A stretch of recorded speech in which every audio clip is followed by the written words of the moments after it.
What's up, guys? Another day, another opportunity for you to learn about New York City real estate. I'm back, and today we're going to be talking about the difference between a condo and a co-op.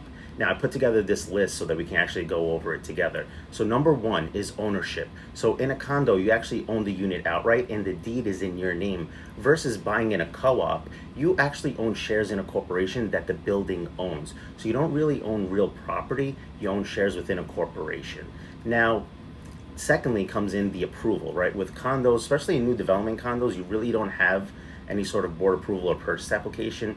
But if it's a resale, you will have to fill out what's called a purchase application, where they go over your basic financials and things like that. But there is no board approval where you actually have to go to a board interview. Now, buying in a co-op, there is board interviews and board approval required for you to purchase.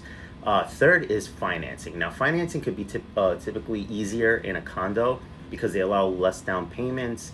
More lenders are able to lend in those buildings versus co-ops, where there are different nuances where lenders cannot lend in the building. Like, for example, if you're buying in a co-op that has a land lease that's about to expire, typically lenders are not going to want to lend in there, right? So it's easier to find financing in a condo versus a co-op.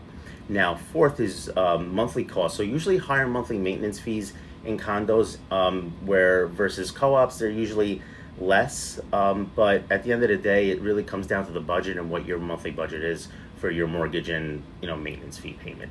Now, the next one is property taxes. So you actually pay property taxes in a condo because you actually own it and it's real property. Now, with a co-op, it's the corporation pays the taxes, but at the end of the day, every unit in the building has their own share of the fees that they pay in the building. So obviously, they run it as a business, so those tax payments are probably built into the maintenance as well. Now, you also have selling, right? So you can sell whenever you want when it comes to a condo.